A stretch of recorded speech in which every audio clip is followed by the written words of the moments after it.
The fog came off the sea like a living thing that morning, curling around the wooden posts of Whitcomb Harbour and swallowing the masts of the ships whole.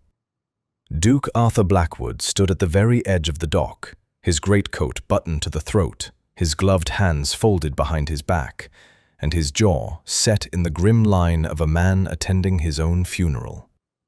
In a manner of speaking, he was. Today he would collect his bride. He had never met her. He had never seen so much as a painted likeness of her face. The whole arrangement had been settled through a stack of letters and a solicitor with damp handshakes, and every word had told Arthur exactly what to expect. A quiet young woman of good family but modest fortune, obedient, plain, content to keep to her rooms, and never trouble a husband who wished, more than anything in the world, to be left entirely alone. That suited him. After the war, after the things he had seen and could not unsee, Arthur wanted a marriage the way a man wants a well-fitted boot, useful, silent, forgotten the moment it was on. The ship groaned against its ropes.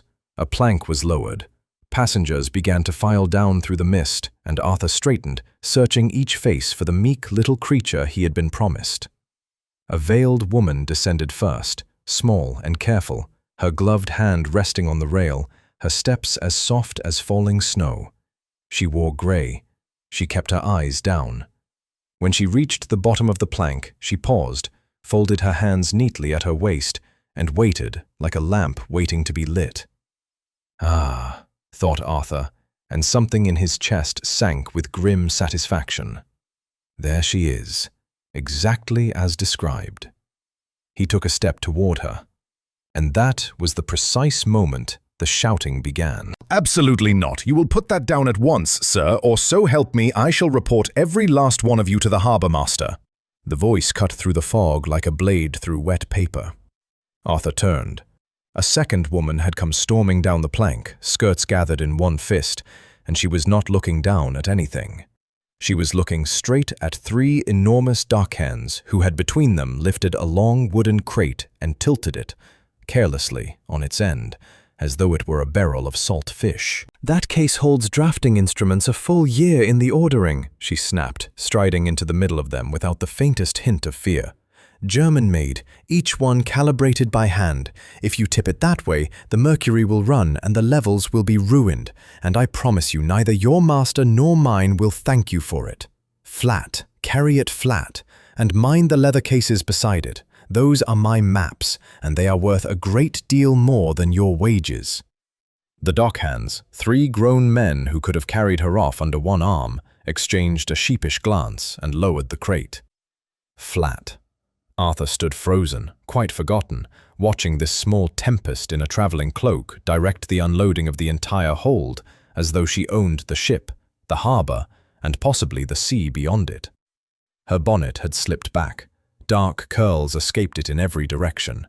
There was ink, actual ink, dried in a smudge along the edge of her jaw, and her boots, he noticed, were the sturdy sort a man might wear to walk a muddy field, not the delicate slippers of a lady come to be married. She was, he thought with a strange lurch, the most alarming woman he had ever seen. He looked back at the veiled creature in grey. She had not moved. She was still waiting, patient and pale. He looked again at the storm in the cloak, and a cold, creeping doubt began to unfold in his stomach. At last the crates were settled to her satisfaction. The woman brushed her hands together, blew a curl out of her eyes, and turned, and caught sight of Arthur standing there in all his ducal gloom. She stopped. She looked him up and down, quite frankly the way one might assess a horse before buying it. Then she reached into the deep pocket of her cloak, drew out a small brass compass, and crossed the dock toward him with her hand already extended. "You'll be Blackwood," she said. It was not a question. Arthur began. "Tell me," she went on, pressing the compass into his palm before he could refuse it. "The road north to your estate. Is it properly graded for heavy transport?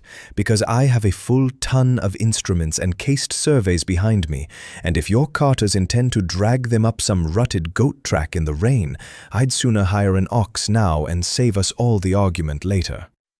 Arthur stared at the compass in his hand. He stared at her. The fog swirled between them.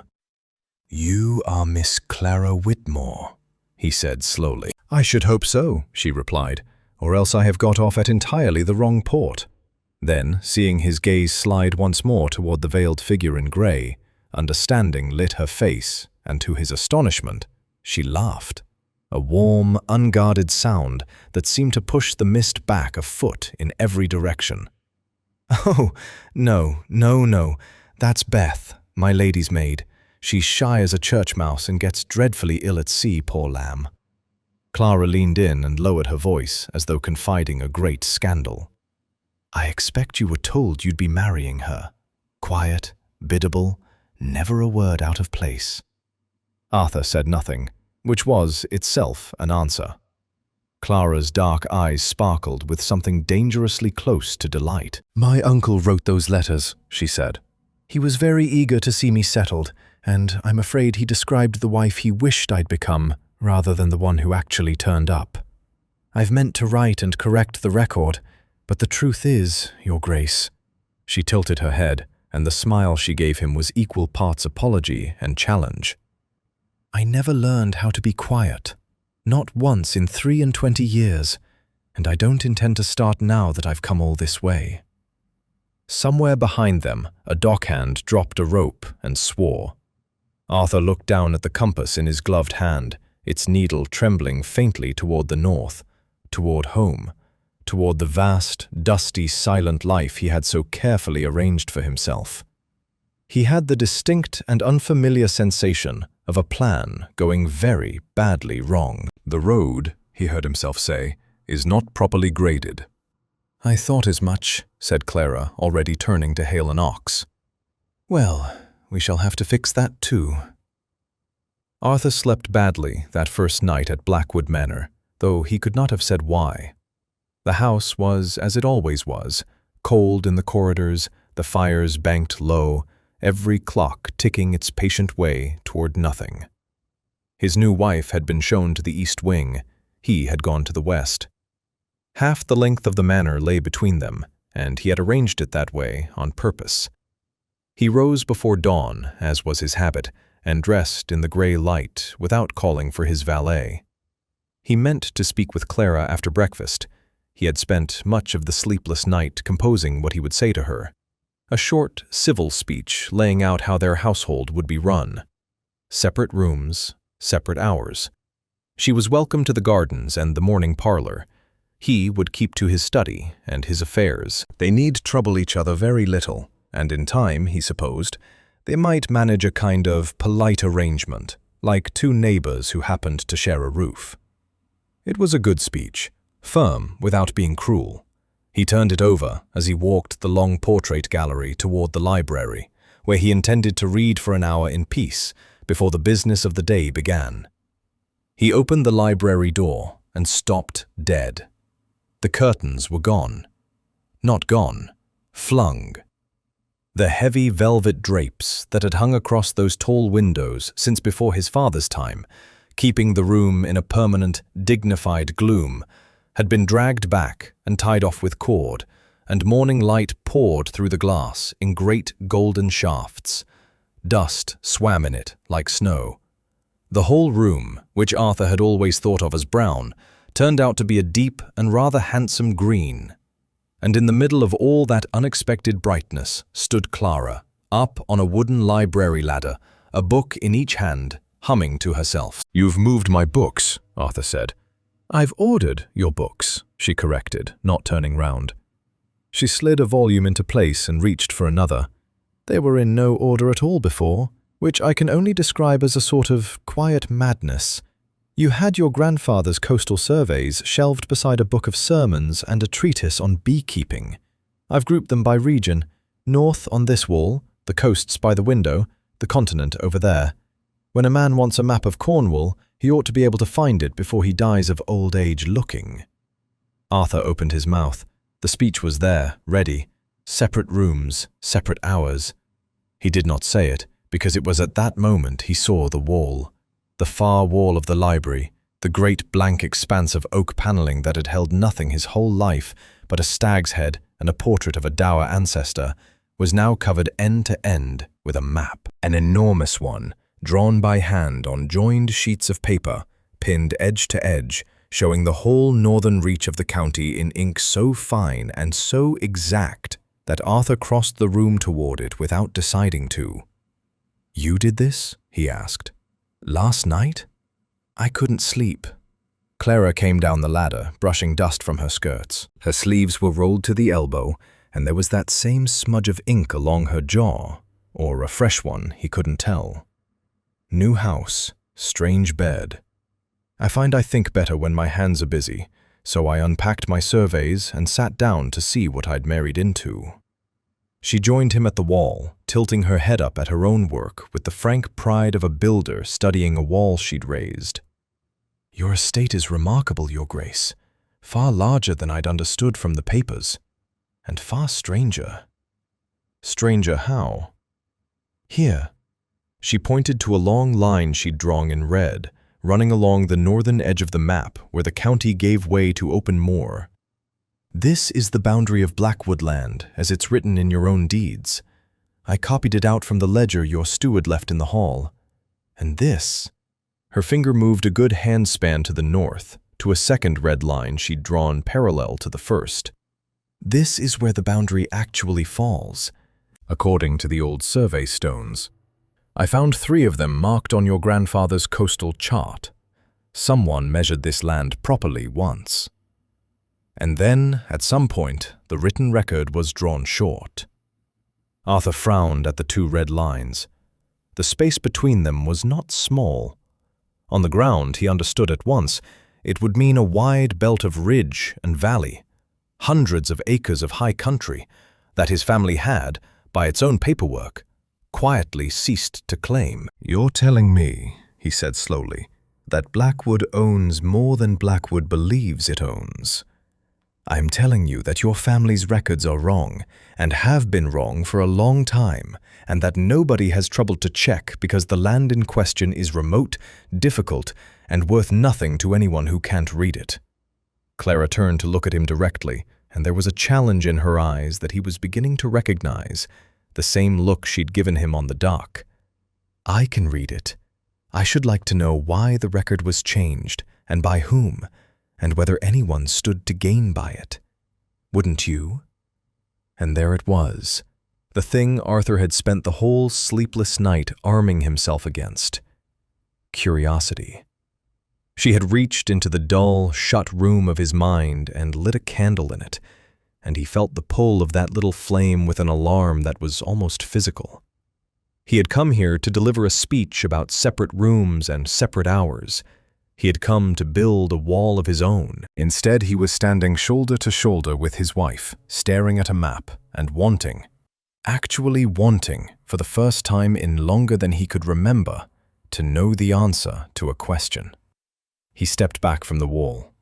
"My steward, Mr. Finch, keeps the estate ledgers," he said, and his voice came out more guarded than he intended. "He has served this house for 30 years. I'll not have him accused on the strength of one night's drawing." "I've accused no one," Clara said mildly. "I've measured a discrepancy. The stones don't lie, Your Grace. Paper does." Arthur looked at her for a long moment. The morning light lay across the ruined gloom of the room he had known his whole life, and for one dangerous instant he did not want it dark again. "I have a study to attend to," he said, and turned, and left before he could say anything he'd regret. But he took the compass with him. It took Clara 9 days to talk him into it. She did not nag. Arthur would have known how to resist nagging. He'd built his whole life around resisting things. What Clara did instead was leave her maps where he would find them. A survey of the high ridges appeared one morning beside his breakfast plate. A copy of his grandfather's coastal chart turned up on the desk in his study, weighted down with the brass compass so he could not pretend he hadn't seen it. She never once asked him to look. She simply arranged matters so that a curious man could not help himself, and Arthur, to his private disgust, turned out to be a curious man. On the 10th day, he found her in the stable yard at dawn, dressed for hard travel, checking the girth on a mare with the brisk competence of someone who had saddled her own horse many times before. "You're coming, then?" she said, without looking up. "Someone has to keep you from falling off a cliff," Arthur said, and swung up onto his own horse before he could reconsider.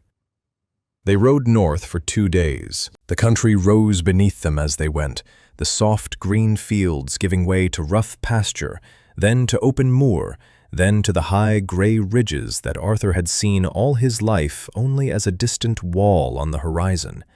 He had never once ridden up into them. There had been no reason to.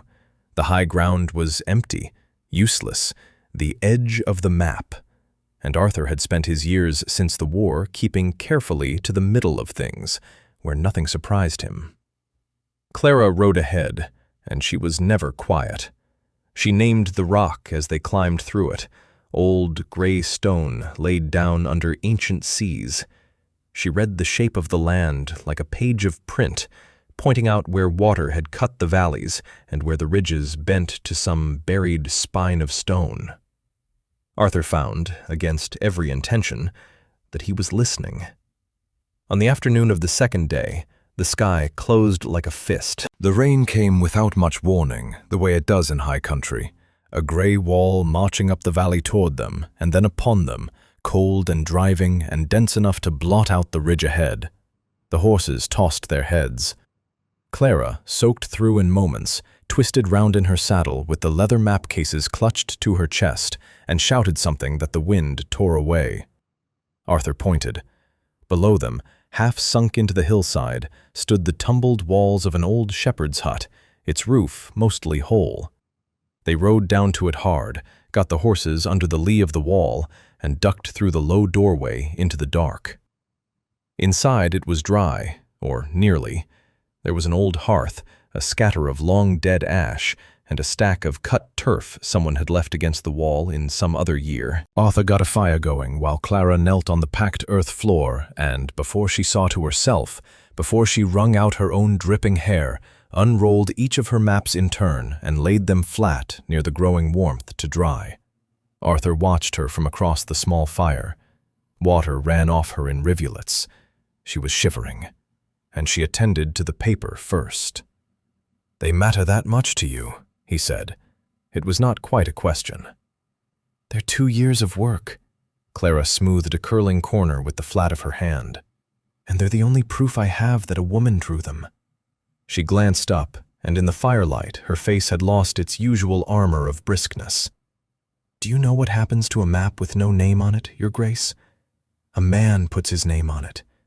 It gets easier to lose things that belong to a woman, so I don't lose them." The fire settled. Rain hammered the old roof. For a while neither of them spoke, and the silence in that small stone room was different from the silences at Blackwood, warmer, closer, the kind that invited things to be said rather than swallowed. "I was a soldier," Arthur said. He had not planned to say it. The words simply came, the way her maps had drawn him across the library floor. "You'll have gathered that. Everyone knows the Duke of Blackwood served. What they don't know is how I came home." Clara said nothing. She only turned from the maps to look at him, and waited, and let the quiet hold the space open. "I came home and I found the world too loud," Arthur went on, staring into the flames. "The house too full, my own thoughts too crowded. So I emptied it. I sent the guests away and let the fires burn low and drew the curtains, and I told myself I preferred it dark. For years I believed I did."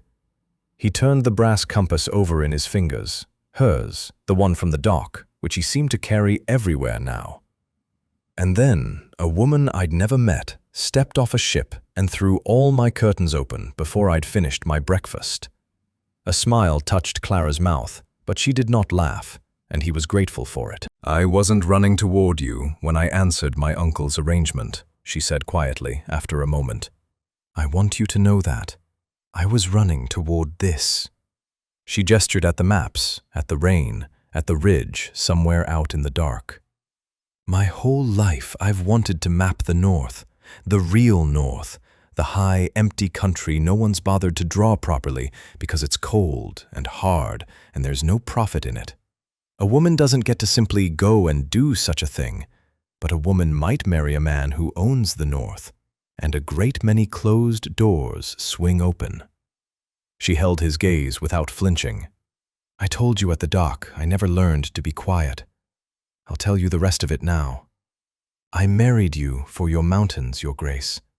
I thought it only fair you should know. Arthur looked at her across the fire, this soaked, shivering, ferociously honest woman who had wanted his cold, high country so badly she had crossed the sea and married a stranger to reach it. He waited to feel used. He waited to feel the old walls come up. They did not come. They're good mountains, he heard himself say.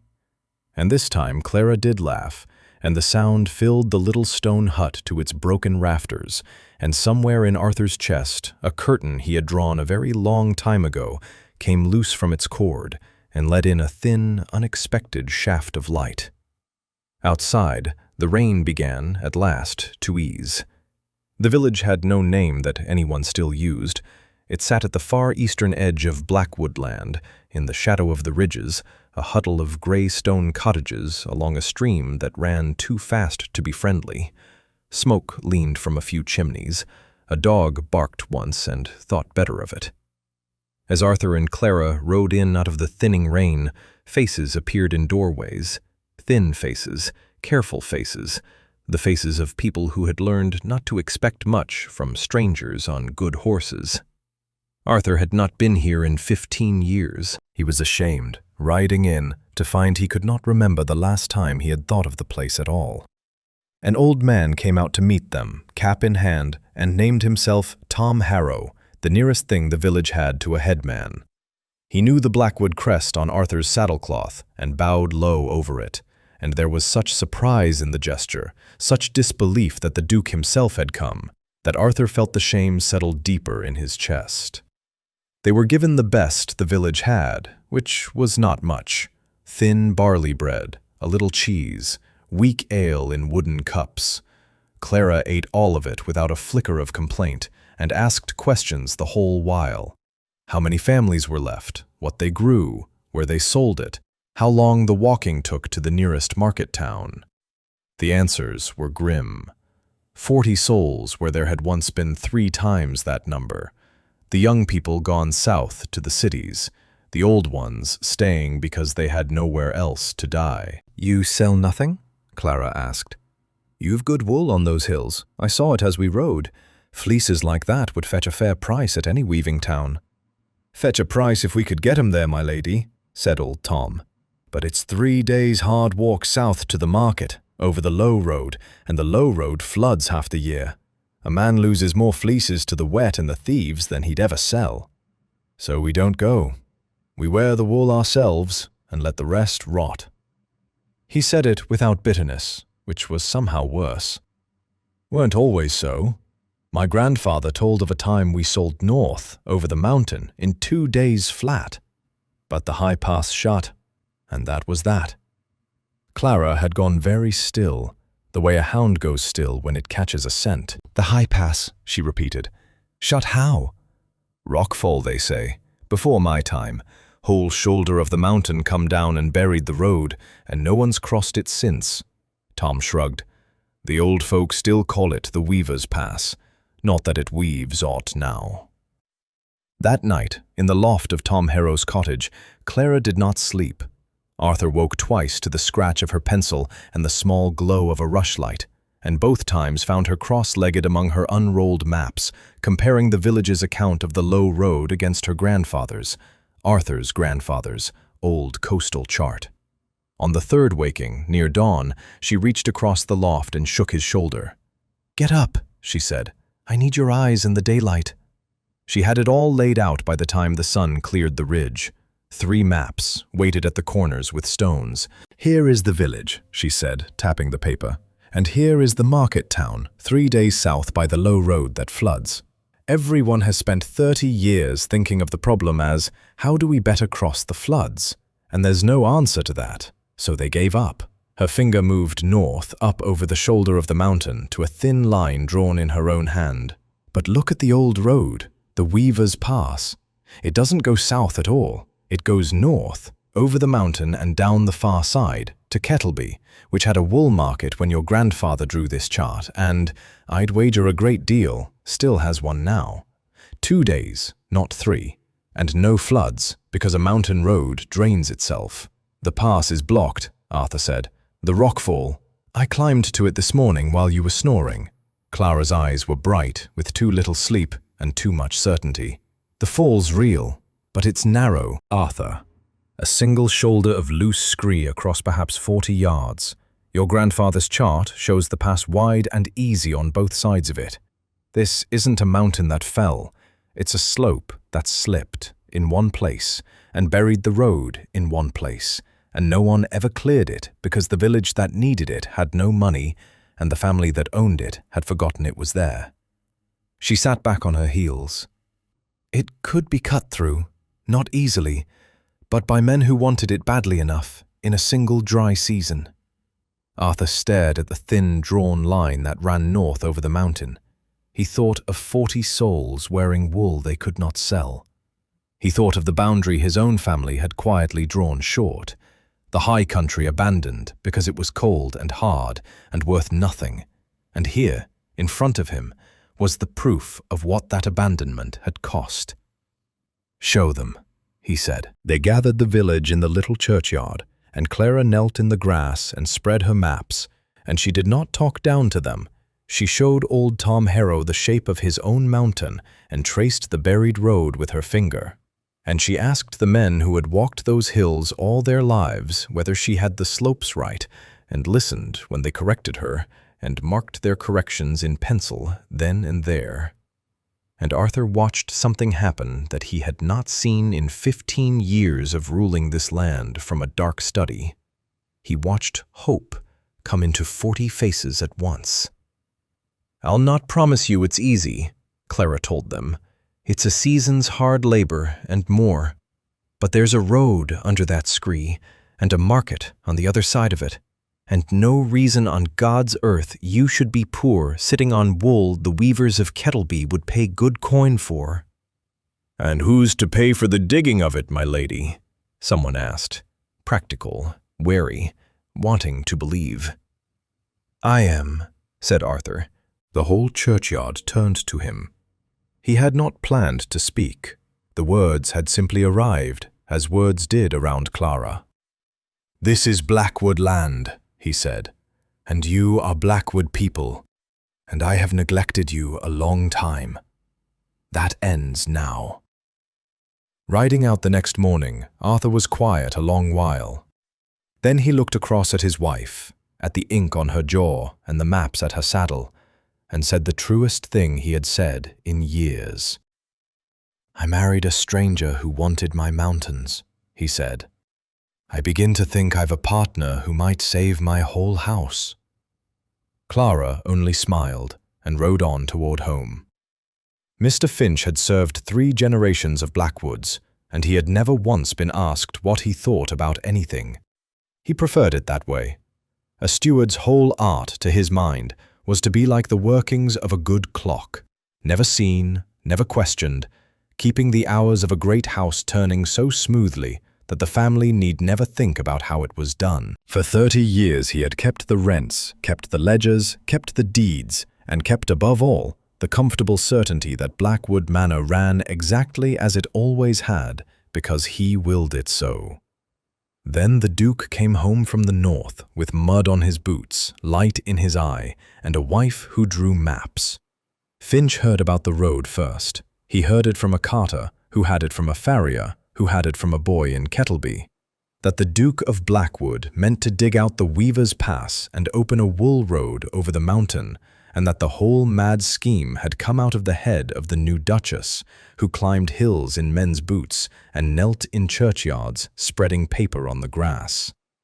Finch had listened to all this with a face like a shut drawer, thanked the carter, and gone very quietly to his office to think. It was not the road itself that troubled him. Roads cost money, and money was the Duke's to spend. What troubled Finch was the maps, because Finch knew, as almost no one living knew, exactly why the northern boundary of Blackwood Land had been drawn short in the ledgers.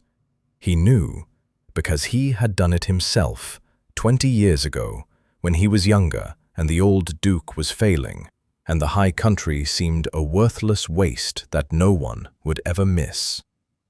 A neighboring landowner had wanted the grazing on those high ridges, and he had paid Finch quietly, year on year, a small, comfortable sum to keep the boundary written short, so that no Blackwood would ever think to claim what was theirs. It had been the easiest money Finch ever took. No one read the old survey stones, no one climbed the ridges, no one ever would. And now, a woman had climbed them in a single morning and pinned the truth to the library wall. Finch understood, with the cold clarity of a man who has kept a secret too long, that Clara Blackwood was not merely reorganizing books. She was reading the land back into its proper shape. Give her a season, and she would have the boundaries redrawn, the survey stones certified, the whole northern reach measured and recorded and made real again. And somewhere in that new drawn truth would sit the old lie, plain for anyone to see, with his name in the ledger beside it. He could not allow the maps to be certified. It was as simple and as dangerous as that. He moved the way he did everything, quietly. The historical deeds, the original grants, the old legal ledgers that recorded every boundary of Blackwood Land back 300 years were kept in the deep vaults beneath the manor, in a locked iron chest to which Finch alone held the key. Without those documents, no boundary Clara measured could be proven. She might draw the true line 100 times over, but a drawing was only a drawing. To make it law, to certify it before the surveyors and courts, she would need the family's own historical record to stand behind it. And the family's historical record was about to become, in Finch's careful phrasing, mislaid. He waited for a day when the Duke rode out to the village to see about the digging. Then he went down into the vaults with a lantern, unlocked the iron chest, and removed every deed, every grant, every old ledger that touched on the northern boundary. He carried them, an armful at a time, to a disused cellar behind the wine store, a low, forgotten room that no one had entered in Finch's memory, and he stacked them there, behind a broken sideboard and a stack of rotting hunting nets, and he locked the door, and he pocketed the key. That evening, when the Duchess came to the estate office to ask for the historical deeds, and he had known she would come, he had watched her working toward this for weeks. Finch met her with an expression of grave, apologetic distress. "The old deeds, Your Grace?" He shook his head, slowly, sadly. "I fear I've had the vaults searched top to bottom these 3 days past.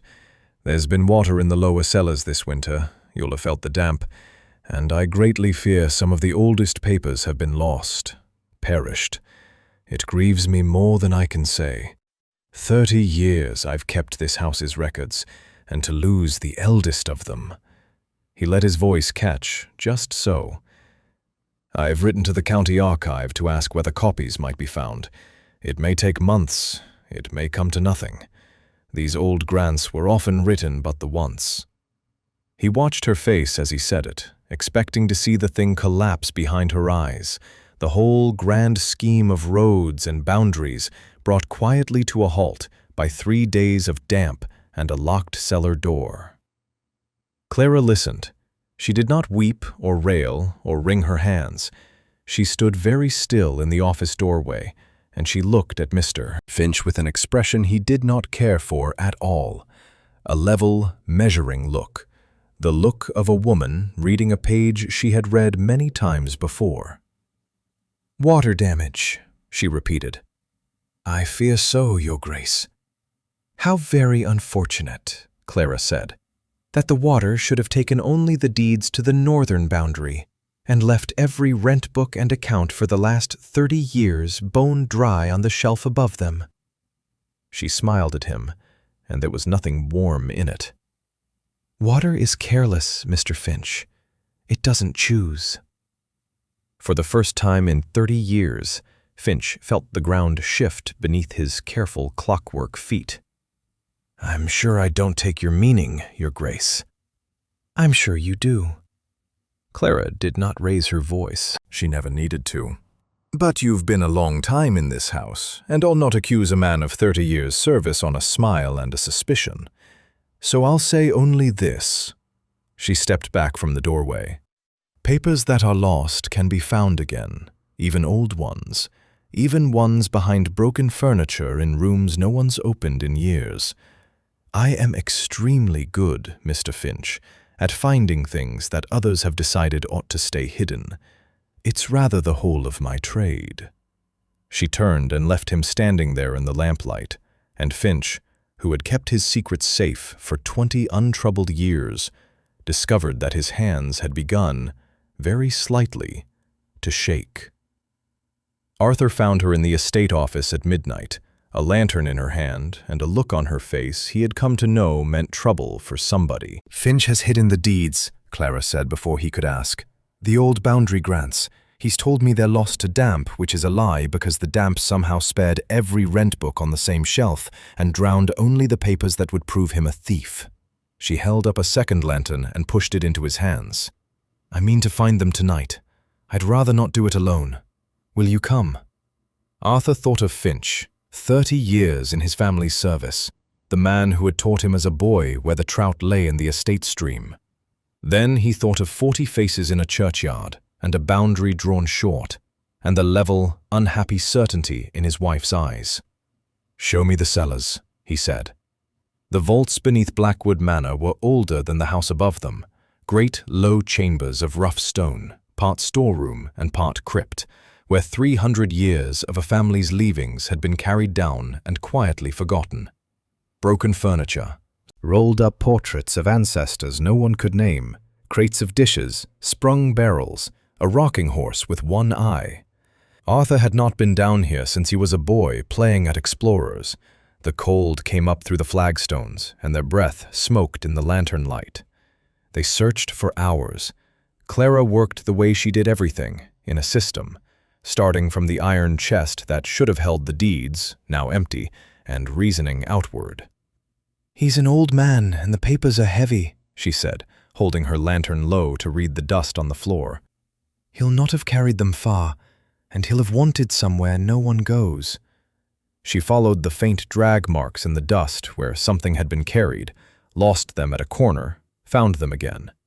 Arthur followed her, and found that he was not merely holding a lantern, he was hunting, shoulder to shoulder with her, and there was a strange, fierce pleasure in it.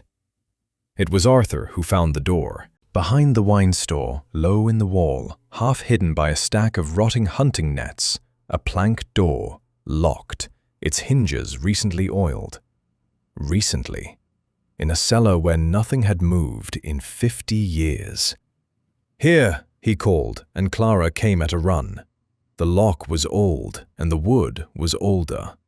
Arthur put his shoulder to it twice, and on the third heave, the frame gave with a crack that echoed down the vaults, and they were through.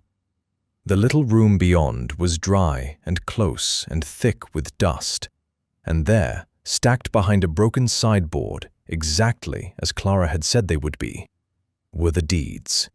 Armfuls of them. 3 centuries of Blackwood boundaries, the great seals still hanging from their ribbons, saved by nothing but the dry air and their own forgotten obscurity. Clara made a small sound, half laugh and half something fiercer, and knelt in the dust to gather them up. Arthur knelt beside her. And as they lifted the topmost stack aside, they uncovered, beneath it, a bundle of papers of a different kind altogether. Not deeds, but drawings, plans. Sheet after sheet of an old man's careful hand, yellowed and soft with age. These aren't grants, Clara said, going still. She lifted the top sheet to the lantern. Arthur, look at this. He looked. It was a map of the northern ridges, his ridges, drawn not by Clara, but by a hand 50 years gone. And across it, in a spidery, hopeful script, ran the plans of a road over the mountain, a road through the Weaver's Pass. "That's my grandfather's hand," Arthur said quietly. "I'd know it anywhere. He wrote to me when I was a boy at school. He drew little maps in the margins." They spread the bundle out across the dusty floor, and the whole of it came clear between them in the lantern light. His grandfather, the same grandfather whose short-drawn boundaries had begun all this trouble, had dreamed the very road Clara had climbed the mountain to find. He had surveyed the high country himself in his last years, and drawn the pass, and planned the wool road north to Kettleby, and written beside it, in that spidery hand, "A road here would make the high country live again. I am too old to see it done. God grant a Blackwood does." Arthur sat back on his heels in the cold and the dust, the old plans open on his knees, and something moved in his chest that he had no name for. He wanted it, he said, the whole of it, the road, the north, the village made whole again. He wanted exactly what you want. His voice was not quite steady, and he died believing no one after him would ever care to do it. My father never came down here, nor did I. It sat in the dark for 50 years, 3 feet from the boundary Finch had drawn short, and no one ever. He stopped. Clara did not fill the silence with comfort. She let it be what it was. Then she reached over and laid her ink-stained hand flat on the old map next to his. "Then we'll do it for him," she said. "Not just the road. All of it. I'll draw the boundaries true, and you'll open the pass, and we'll certify the whole northern reach in his name if you like. He surveyed it. I only finished what he started." She looked at him across the lantern, and the fierceness had gone soft. "He wasn't wrong to hope, Arthur. He only hoped too early. The Blackwood he was waiting for was just 50 years down the road. And he's here." Arthur looked at his wife, kneeling in the dust of his family's forgotten cellar, holding his grandfather's dream flat against the floor with a hand stained by her own.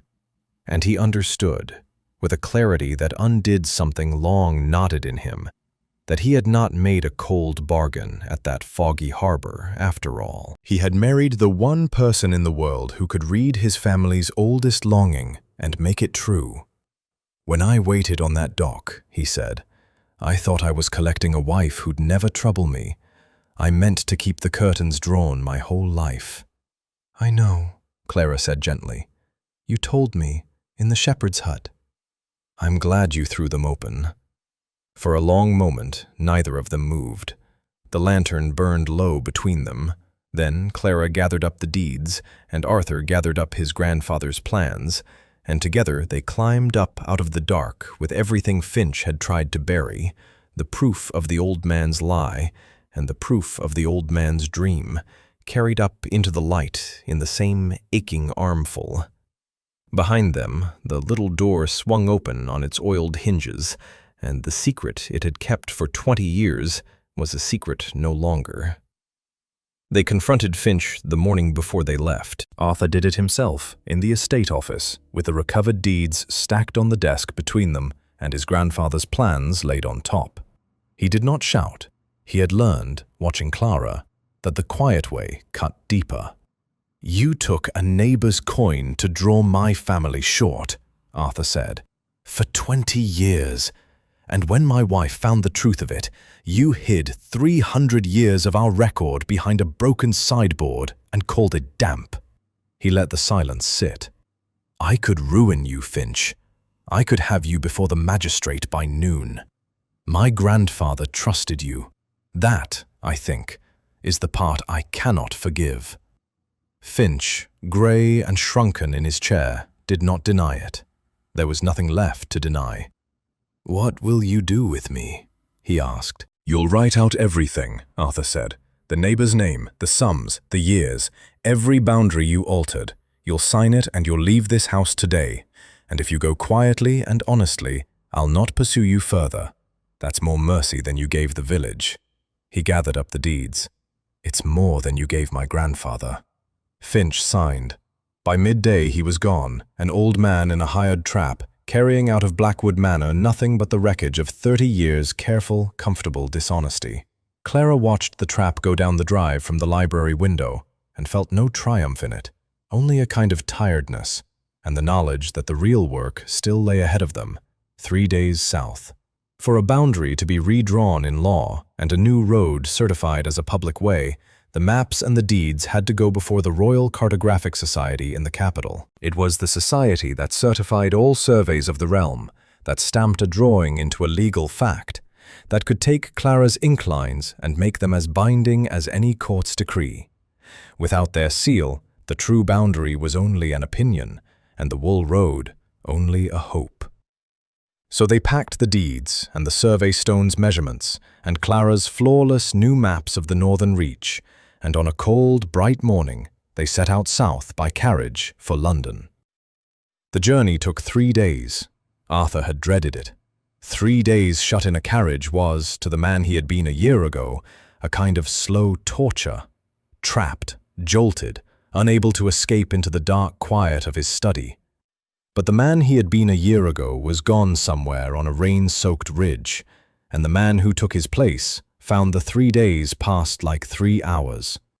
They talked. They talked the way they had first talked in the shepherd's hut, but freer now, with all the guardedness worn away. Clara told him about her childhood, a clever girl in a house that had wanted a quiet one, a father who let her at his books, and a mother who despaired of ever marrying her off.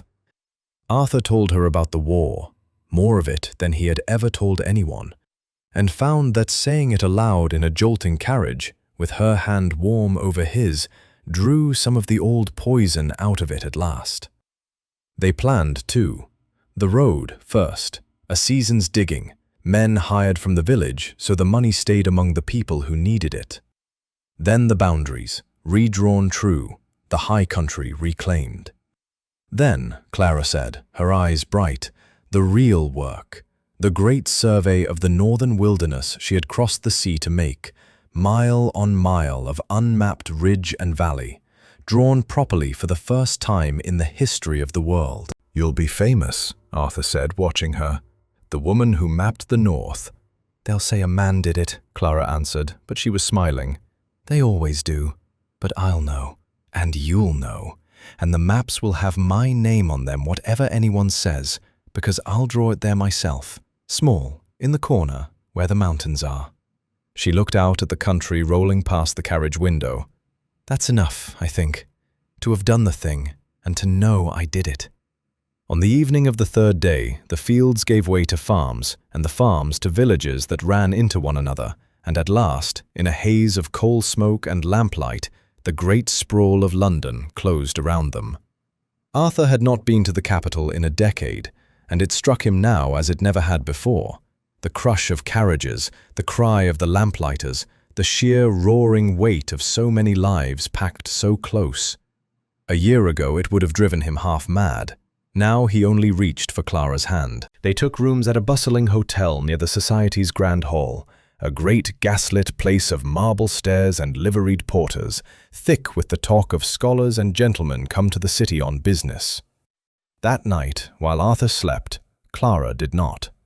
He woke near 2 and found her at the writing desk by candlelight, the old familiar sight, her maps spread before her, the deeds stacked at her elbow, her pencil moving. But there was something different in her face tonight. Not the fierce certainty of the ridges, something quieter, something that, in another woman, he might have called fear.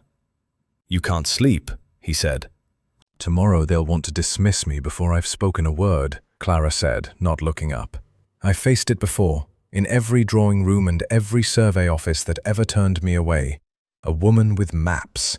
They'll have decided I'm a fraud or a curiosity before I've opened my mouth, and I'll have one chance, one, to make 40 of the most learned and most stubborn men in England look at the work instead of the woman who made it." Her pencil stopped. "The village is depending on this. Your grandfather's road, the boundaries, all of it comes down to one morning in one hall full of men who've spent their lives certain that a woman cannot do what I have plainly done." She finally looked up at him, and her voice was very low. "What if I'm not enough to change their minds?"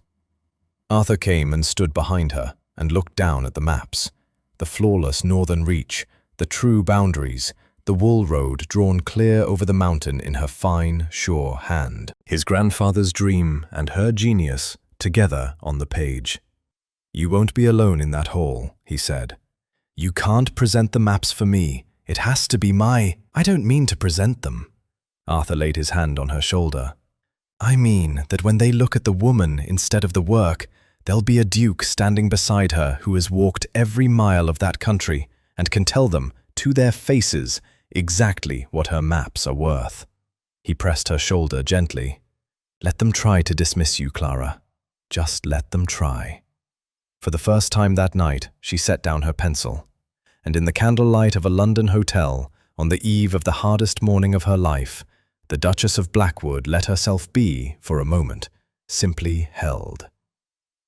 The hall of the Royal Cartographic Society was built to make a person feel small. It rose in tiers of dark, polished wood, gallery above gallery, hung with the great maps of the age in heavy gilt frames, the coasts of distant continents, the courses of famous rivers, the triumphs of 100 learned men whose names were carved into brass plaques along the walls. Beneath a domed ceiling painted with the constellations, some 40 fellows of the society sat in ranked seats, gray-headed and black-coated, and every one of them turned to look as Clara walked in. She felt the look. It was the look she had known her whole life, the swift, dismissive weighing of a woman found somewhere she was not expected to be. A murmur went round the tiers. Somewhere near the front, a fellow leaned to his neighbor and said something behind his hand, and the neighbor smiled.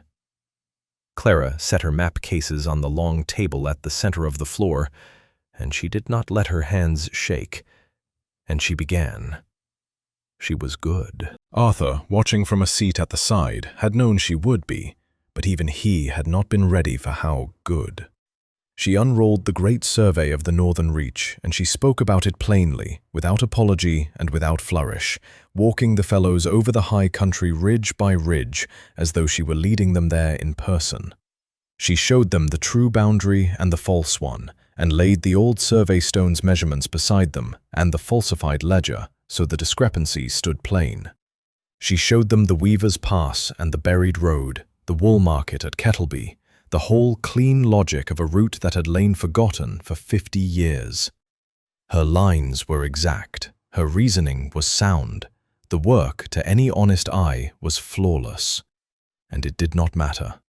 Clara had barely finished when a fellow rose in the second tier, a heavy-set man with white whiskers and the comfortable authority of one long accustomed to being agreed with. Sir Reginald Aldous. The porter had murmured his name, one of the oldest members, one of the most respected. "Charming," Sir Reginald said. "Quite charming. And I don't doubt the young lady copied these maps very prettily." A ripple of amusement moved through the tiers. "But we are asked to certify a survey of some hundreds of acres, gentlemen, and to redraw a boundary standing 3 centuries, and to declare a public road where none has run in living memory. And all of it on the word of—" he gestured, not unkindly, which was somehow worse, "a duchess, who tells us she climbed these mountains herself, who tells us she read these stones herself." He spread his hands to the room. "I mean the lady no discourtesy, but the society does not certify enthusiasm, it certifies survey. And a survey requires a surveyor, not a wife who has taken an interest in her husband's land." The murmur that followed was agreement. Clara stood alone at the long table in the center of that great cold hall, and Arthur saw her chin lift, saw her gather herself to fight a battle she had fought 100 times and never once been allowed to win. Because the thing they objected to was not her work, and no amount of work would ever answer it. Arthur stood up. He did not do it loudly. He simply rose from his seat at the side of the hall, and something in the movement, the plain authority of a man who had never in his life needed to raise his voice to be heard, turned every head toward him. "Sir Reginald," he said, "you've asked for a surveyor. You've asked for a witness who has walked that country and can vouch for what these maps contain." He came forward, unhurried, until he stood beside his wife at the center of the floor. "I am the Duke of Blackwood. That is my land she has drawn, and I have walked every mile of it at her side." The hall went very still. "I climbed to the Weaver's Pass with her," Arthur said. "I stood in the scree where the mountain slipped 50 years ago, and I saw with my own eyes that a road lies buried beneath it, exactly as she has shown you. I sat in the churchyard of a village my family had let fall to ruin, and I watched her read the shape of that country to men who have walked it all their lives, and I watched those men, hard men, doubting men, correct her not once, because she had it right." He let his gaze travel slowly along the tiers. "You say the society does not certify enthusiasm. Good. Neither do I. I have spent a year certifying nothing but results. And here is a result, gentlemen. My grandfather dreamed of that road half a century ago and died believing no one would ever build it. My wife found his plans buried in my own cellars, 3 feet from a boundary a dishonest man had falsified for profit, and she has drawn the whole of it true. The road, the boundary, the theft, all of it, in a single season, from stones the rest of you never troubled to read." He turned to face Sir Reginald directly. "You ask whether a duchess can survey. I'll answer plainer than that. This survey is correct. I have stood on the ground it describes, and I stake my name and my family's honor on every line of it. If any fellow in this hall believes he can climb those ridges and draw them better, I will carry him up there myself, and we shall see whose map the mountain agrees with." A silence. "Until then, I'll thank you to look at the work in front of you and tell me, on your honor as men of science, where it is wrong." No one answered, because no one could. The work was not wrong. It had never been wrong. The only thing anyone in that hall had objected to was the hand that made it, and Arthur had, with a single quiet speech, made that objection impossible to say aloud in front of a duke who had walked the ground and dared them to find the error. Sir Reginald opened his mouth, closed it, looked down at the flawless map spread on the table, at the exact ridges and the true boundary and the buried road drawn clear, and found, at last, that he was a man of science after all. "The survey," he said slowly, "does appear to be remarkably thorough." "It is the finest survey of the northern country I have ever seen," said a younger fellow from the back, standing suddenly, as though he had been wanting to say it all along. "I move that it be certified in full." "Seconded," said another. It carried. It carried unanimously in the end, 40 gray heads inclining one after another, and the seal of the Royal Cartographic Society was pressed into Clara's maps, and the boundary was made law, and the wool road became, with a stamp of hot wax, a public way of the realm. Clara did not weep, but under the table, where no fellow could see, her hand found Arthur's and gripped it hard enough to hurt, and he gripped it back, and together they stood in the great cold hall that had been built to make a person feel small, and were not small at all. The road opened on the first bright morning of spring. It had taken all winter and more, a full season of hard labor, the men of the village and a crew of hired diggers cutting through 40 yards of fallen scree with picks and iron bars, and the stubborn patience of people who had at last been given a reason to hope. Clara had gone up the mountain a dozen times to walk the line with them, her boots ruined, her maps rolled under her arm, and Arthur had gone with her every time, and somewhere in those long cold months, the Duke who had once drawn his curtains against the world had become a man the village greeted by name. Now the Weaver's Pass stood open, cleared and graded and drained, the old road running clean over the shoulder of the mountain and down the far side toward Kettleby and its wool market. The first cart went through that morning, piled high with the winter's fleeces, fleeces that would have rotted in a barn a year ago, and old Tom Harrow walked beside it the whole way to the summit with tears standing in his eyes and would not be talked out of it. There was a small celebration at the pass, of the plain northern kind, bread and cheese and strong ale, a fiddler, the whole village gathered on the high ground in the thin spring sun. A woman he did not know pressed a posy of early moorflowers into Clara's hands and could not find the words for what she wanted to say, and Clara, for once, did not try to fill the silence, only took the flowers and held them, and understood. Later, when the ale was low and the fiddler had wound down and the village had begun the long, happy walk home, Arthur took Clara's hand and led her away from the crowd, up a narrow path she had not walked before, to a place he had been saving. It was a cliff at the high edge of Blackwood Land, where the ground fell away in one clean sweep, and the whole northern valley opened out below them. The village, the new road, the stream running silver, the far ridges rank on rank into the blue distance. A year ago it had been empty country at the edge of a map no one had bothered to draw. Now Arthur looked down on it and saw a place that was alive. "I used to think the north was the end of everything," he said. "The edge. The place the land gave out, and there was nothing worth going toward." He was quiet a moment. "I stood on a dock a year ago and thought I was collecting the end of my own life, too. A quiet wife, a dark house, nothing to trouble me until I died." Clara said nothing. She had learned when his silences wanted filling, and when they wanted only company. "Then a woman handed me a compass," Arthur said, "and asked if the road was properly graded." He turned to her and drew from inside his coat a slim case of polished wood and put it into her hands. She opened it. Inside, cradled in dark velvet, lay a telescope, small, beautifully made, its barrel worked in chased silver, its lenses ground clear and true. Along the side, engraved in a fine hand, ran a line of small letters. Clara tilted it to the light to read them. "For the woman who mapped the north. A.B." "It's for the survey," Arthur said, and his voice was not quite steady. "The real one, the great one, the one you crossed the sea to make. You'll want to see the far ridges before you draw them." He closed her hands around it. "But that's not all it's for.